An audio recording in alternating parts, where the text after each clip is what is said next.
আলহামদুলিল্লাহি রাব্বিল আলামিন আসসালাতু ওয়াসসালামু আলা সাইয়্যিদিল মুরসালিন আম্মা বাদ ফাউযু বিল্লাহি মিনাশ শাইতানির রাজিম বিসমিল্লাহির রহমানির রহিম আসসালাতু ওয়াসসালামু আলাইকা ইয়া রাসূলুল্লাহ ওয়া আলা আলিকা ওয়া আসহাবিকা ইয়া হাবিবাল্লাহ আসসালাতু ওয়াসসালামু আলাইকা ইয়া নবিয়াল্লাহ ওয়া আলা আলিকা ওয়া আসহাবিকা ইয়া নূরাল্লাহ।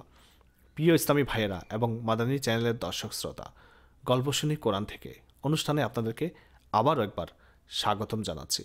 কুরআন কুরআন কুরআন কুরআন কুরআন কুরআন। প্রিয় ইসলামী ভাইয়েরা আর মাদানী চ্যানেলের দর্শক শ্রোতা, আজ আপনাদেরকে কোরআনে পাকের আরেকটি ঘটনা শোনাবো।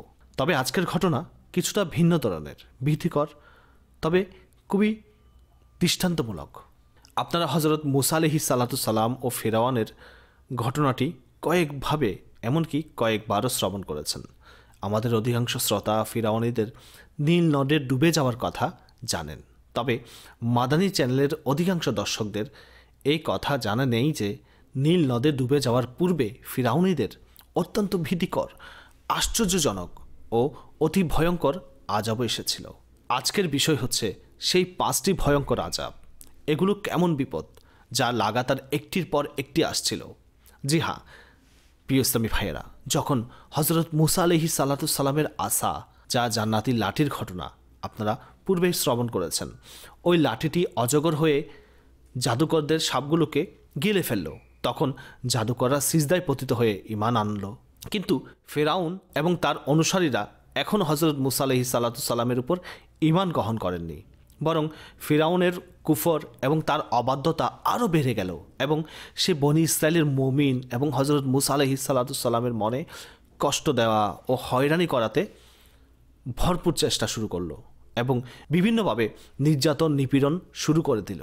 ফিরআউনের অত্যাচারে অতিষ্ঠ হয়ে হযরত মুসা আলাইহিস সালাতু সালাম আল্লাহ তাআলার দরবারে কিছুটা এভাবে দোয়া করলেন, হে আমার রব, ফিরআউন অনেক বেশি অবাধ্য হয়ে গেছে এবং এ সম্প্রদায় ওয়াদা ভঙ্গ করেছে, সুতরাং তুমি এদের এমন আযাবে লিপ্ত করে দাও যা তাদের জন্য উপযুক্ত হয় এবং যা আমার গোত্র ও পরবর্তীদের জন্য শিক্ষণীয় দৃষ্টান্ত হয়। আল্লাহর নবী নিজেই এই দোয়া করেছেন। নিঃসন্দেহে নিশ্চিত আম্বিয়ায়ে কিরাম আলাইহিমুস সালামগণদের দোয়া কবুল হয়। এখন শুনুন কেমন আযাব এসেছিল। লাগাতার 5টি আযাব এসেছিল, আর এগুলো এমন ভয়ঙ্কর বিস্ময়কর ঘটনা, শুনলেই গায়ের লোম খাড়া হয়ে যায়। অনেক মানুষ হতবাক হয়ে যায়। আল্লাহ তাআলা এই পৃথিবীতে নিজের কুদরতের কী কী নিদর্শন প্রকাশ করেছেন, কিন্তু এই গোত্রটি কেমন অদ্ভুত স্বভাবের ছিল, যাদেরকে বারবার বোঝানোর পরও, বারবার সতর্ক করার পরও, বারংবার কুদরতি নিদর্শন দেখানোর পরও তওবা করেনি, ঈমান আনয়ন করেনি। তারা প্রথমেই যে আযাবে গ্রেফতার হয় তা হলো তুফান। হঠাৎ একটি মেঘ আসলো এবং চারদিকে অন্ধকার হয়ে গেল। অতঃপর খুবই ভারী বর্ষণ হতে লাগলো, এমনকি তুফান এসে গেল এবং ফিরআউনীদের ঘরে পানি প্রবেশ করলো, আর তারা এতে দাঁড়িয়ে রইল এবং পানি তাদের গর্দান পর্যন্ত এসে গেল। এতে যারা বসেছিল তারা ডুবে মারা গেল। তারা নড়তে পারছিল না, কোনো কাজ করতে পারছিল। তাদের ক্ষেত, খামার এবং বাগানগুলো তুফানের তোড়ে নষ্ট হয়ে গেল। 1 সপ্তাহ যাবৎ, অর্থাৎ শনিবার থেকে এর পরবর্তী শনিবার পর্যন্ত লাগাতার 7 দিন পর্যন্ত তারা এই বিপদে লিপ্ত ছিল। এখানে অত্যন্ত আশ্চর্যজনক বিষয় এটাই যে বনি ইসরাইলীদের এবং ফিরআউনের অনুসারীদের ঘর বাড়িসমূহ একত্রে ছিল, অর্থাৎ হযরত মুসা আলাইহিস সালাতু সালামের যে সম্প্রদায়, যারা হযরত মুসা আলাইহিস সালাতু সালামকে মান্য করত, তারা এবং ফিরআউনীরা, তারা একসাথে একই গ্রামে, একই জায়গায়, একই স্থানে বসবাস করত। কিন্তু বনি ইসরাইলীরা যারা হযরত মুসা আলাইহিস সালাতু সালামের উপর ঈমান এনেছিলেন, তাদের ঘরে পানি ছিল না। পাশেই ফিরআউনদের ঘরে পানি ছিল, তাতে পানি ভরপুর ছিল। অর্থাৎ বনি ইসরাইলীরা এই কঠিন বিপদের সময়ও খুবই নিরাপত্তায় বসবাস করত। তাদের ঘরে পানি ছিল না। যখন ফিরআউনের এই বিপদ সহ্য করার শক্তি আর ক্ষমতা সহ্য হলো না, তারা হযরত মুসা আলাইহিস সালাতু সালামের দরবারে আরজ করল, হুজুর আপনি দোয়া করুন যেন বিপদ কেটে যায়, আমরা ঈমান আনয়ন করব। সুতরাং হজরত মুসা আলাইহিস সালাতুসাল্লাম তাদের কথা বিশ্বাস করে আল্লাহ তাআলার দরবারে দোয়া করলেন। তুফানের বিপদ কেটে গেল, আর জমিন আবারও এমন সবুজ শ্যামল হয়ে গেল যে এর পূর্বে কখনো তা দেখা যায়নি।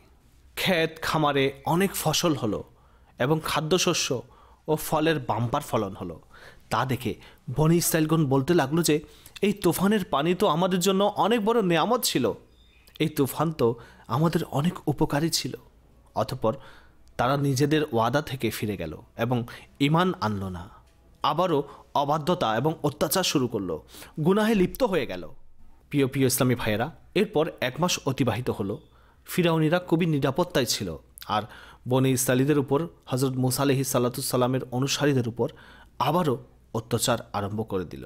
ঠিক 1 মাস আবারও যখন তাদের কুফর ও অহংকার এবং অত্যাচার ও নিপীড়ন আবারও বৃদ্ধি পেতে লাগলো, তখন আল্লাহ তাআলা তার কহর ও আযাবকে পঙ্গপাল অর্থাৎ ঘাস ফড়িংয়ের আকৃতিতে পাঠিয়ে দিলেন।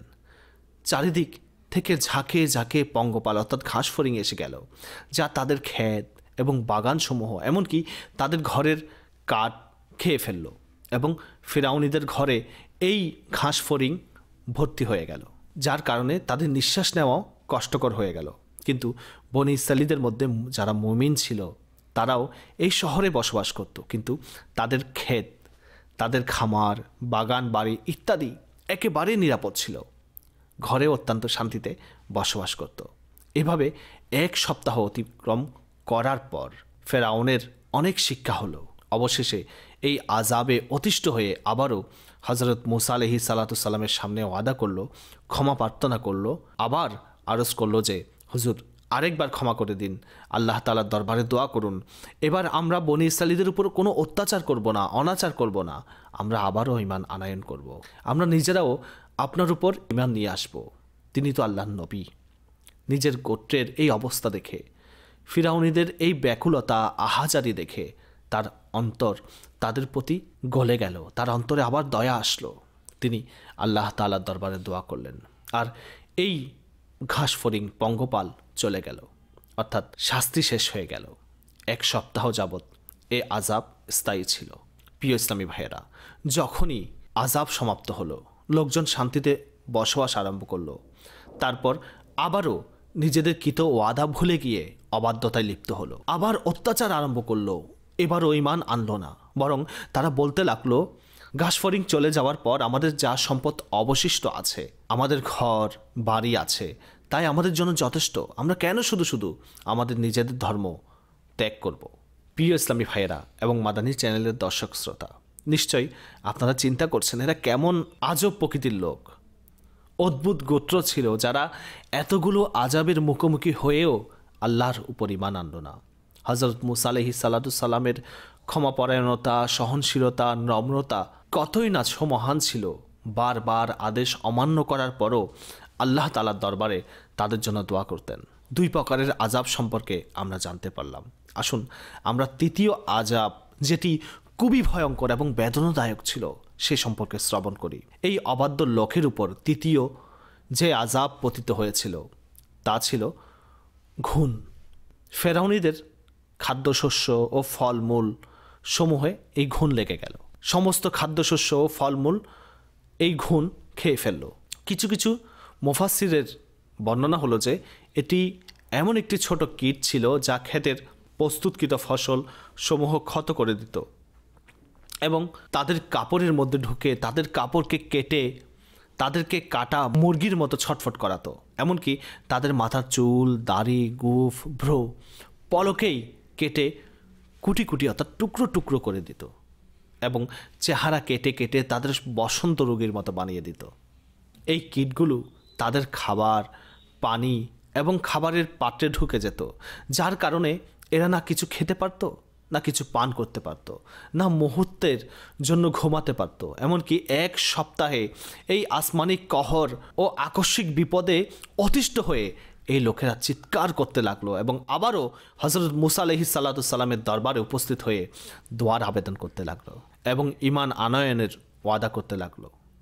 সুতরাং হজরত মুসা আলাইহিস সালাতুসাল্লাম তাদের অধৈর্য এবং কান্নাকাটির প্রতি দয়া পরবশ হয়ে মহান আল্লাহ তাআলার দরবারে হাত উঠালেন, আবারও তাদেরকে এই কঠিন মুসিবত থেকে বাঁচানোর জন্য দোয়া করলেন। কিন্তু এই ফেরাউনিরা আবারও তাদের কৃত ওয়াদা নিজেরাই অমান্য করলো, আবারও অবাধ্যতায় লিপ্ত হলো, আবারও ঈমান আনলো না, আবারও বনি ইসরাঈলীদের উপর জুলুম করা অর্থাৎ হযরত মুসা আলাইহিস সালামের অনুসারীদের উপর জুলুম করা আরম্ভ করলো। কেমন অদ্ভুত ও বিস্ময়কর স্বভাবের লোক। এভাবেই 1 মাস অতিবাহিত হয়ে গেল। 1 মাস পর আবারও আরেকটি আযাবে তারা গ্রেফতার হয়ে গেল, আর এবার তারা ব্যাঙের আযাবে পতিত হলো। নিশ্চয়ই আপনারা চিন্তা করছেন, এই সকল বিস্ময়কর ও অদ্ভুত ঘটনাবলী পবিত্র কোরআনে আসলেই কি লেখা হয়েছে, মজুদ আছে? একটু অপেক্ষা করুন।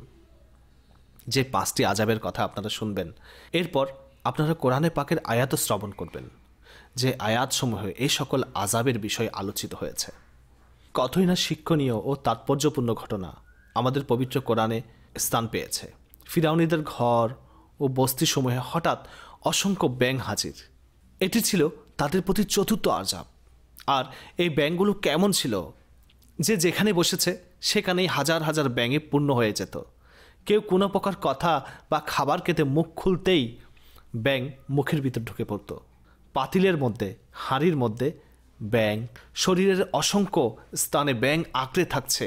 উঠতে, বসতে, ঘুমাতে সর্ব অবস্থায় তারা ব্যাঙ থেকে রেহাই পেত না। এই আযাবের ফলে ফেরাউনিরা আহাজারি শুরু করলো। কাঁদতে কাঁদতে হযরত মুসা আলাইহিস সালামের দরবারে এসে ক্ষমা প্রার্থনা করলেন, ওয়াদা করলেন যে এবার তারা ঈমান অবশ্যই আনবে এবং জুলুম করবে না। তিনি আবার মহান প্রতিপালকের দরবারে দোয়া করলেন তাদেরকে এই আযাব থেকে রেহাই করার জন্য।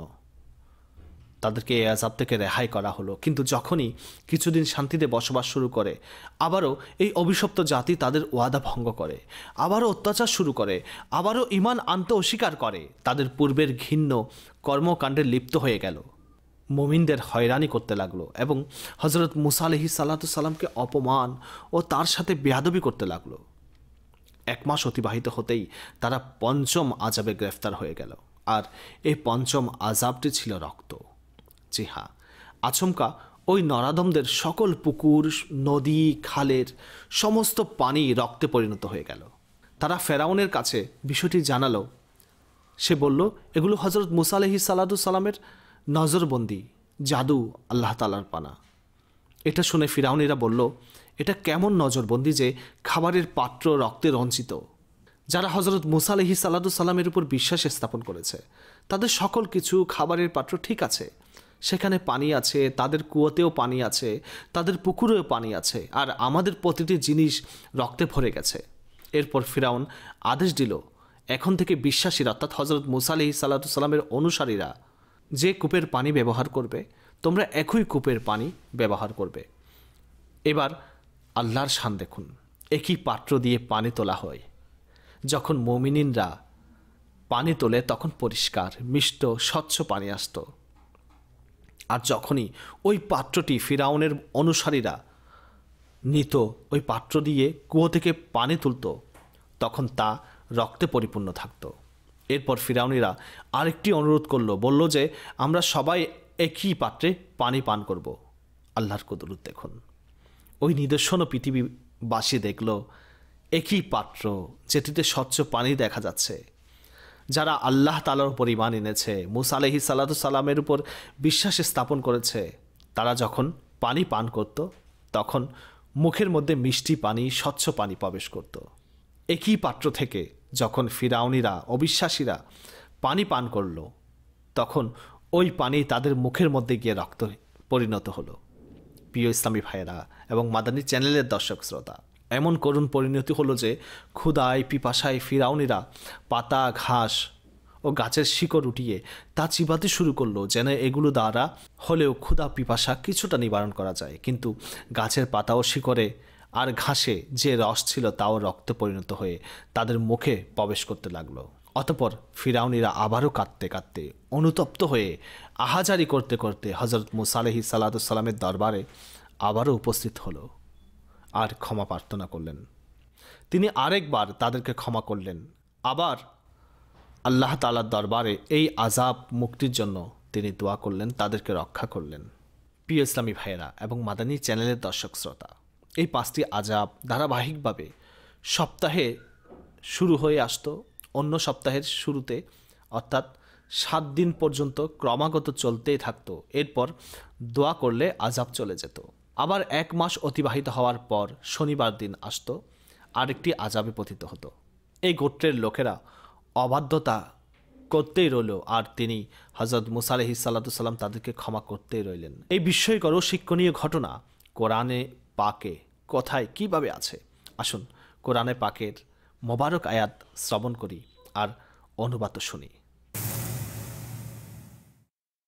فأرسلنا عليهم الطوفان والجراد والقمل والضفادع والدم آيات مفصلات فاستكبروا وكانوا قوما مجرمين ولما وقع عليهم الرجز قالوا يا موسى ادع لنا ربك بما عهد عندك لئن كشفت عنا الرجز لنؤمنن لك ولنرسلن معك بني إسرائيل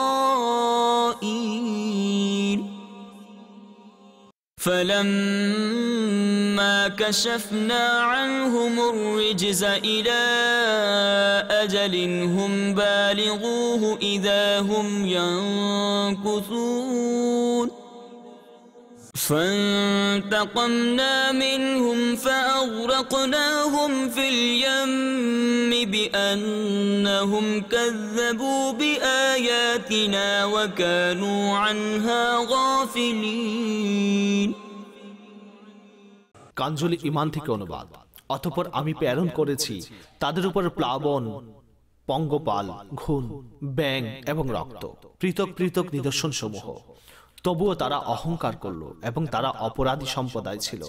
এবং যখন তাদের উপর শাস্তি আসতো তখন তারা বলতো, হে মুসা, আমাদের জন্য তোমার প্রতিপালকের নিকট প্রার্থনা করো ওই অঙ্গীকারের কারণে যা তার তোমার সাথে রয়েছে। নিশ্চয়ই যদি তুমি আমাদের উপর থেকে শাস্তি অপসারিত করে দাও তবে আমরা অবশ্যই তোমার উপর ঈমান আনব এবং বনী ইসরাইলকে তোমার সাথে যেতে দেব।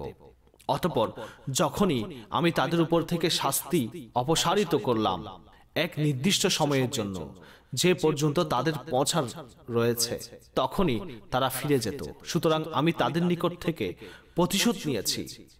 অতঃপর তাদেরকে নদীতে নিমজ্জিত করেছি, এই জন্য যে তারা আমার নিদর্শনগুলোকে মিথ্যা প্রতিপন্ন করত এবং সেগুলো সম্পর্কে অনবগত ছিল।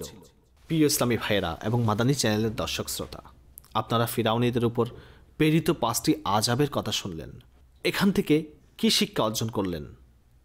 আমরা এখানে একটি বিষয় শিখতে পারলাম যে আমাদের উপর কোনো বিপদ আসলে আমাদের অন্তর নরম হয়ে যায়। কিছু কিছু লোককে মসজিদে দেখা যায়, খুবই ভালো বিষয়। বিপদের সময় অবশ্যই আল্লাহকে স্মরণ করা উচিত, কিন্তু যখনই বিপদ মুক্ত হয়, যখনই একটু নিরাপত্তা বোধ করি, লোকজন আবারও অবাধ্যতায় গুনাহে লিপ্ত হয়ে যায়। এমনটা করা উচিত নয়। আমাদেরকে সুখের সময়ও নিজের প্রতিপালকের আনুগত্য করা উচিত, দুঃখের সময়ও আল্লাহ তাআলাকে স্মরণ রাখা উচিত।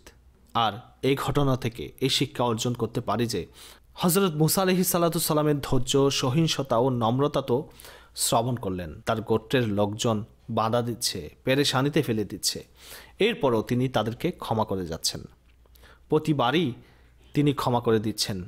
হুজুর পাক সাল্লাল্লাহু তাআলা আলাইহি ওয়াসাল্লামের জীবনীতে এমন সুন্দর স্বভাবগুলো আরও বেশি দেখা যায়। তিনি নিজের প্রাণনাশককারীকে, নিজের শত্রুদেরকে ক্ষমা করতেন।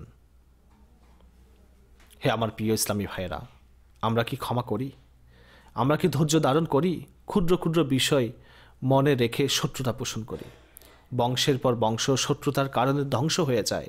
আসুন ইসলামী ভাইয়েরা, পবিত্র কোরআনুল করিমের এই ঘটনা থেকে আমরা এই দর্স হাসিল করি, আমরাও ক্ষমাকারী হয়ে যাই, আমরা অন্তরকে প্রসারিত করি।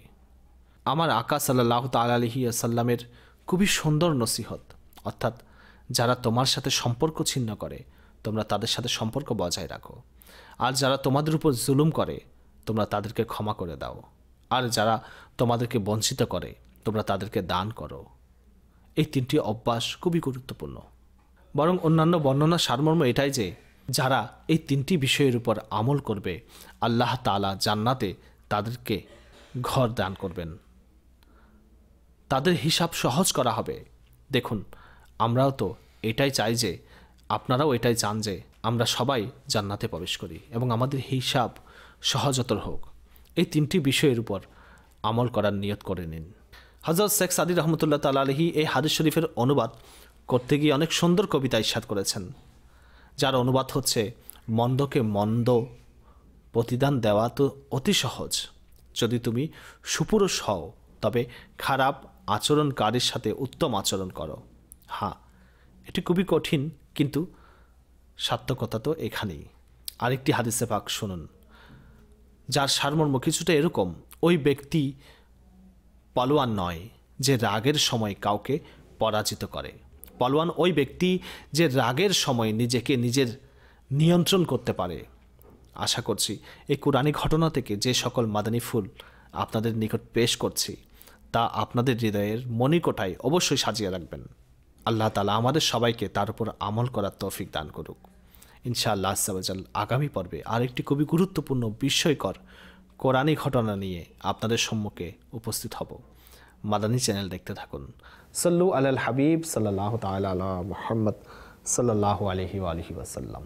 Qur'an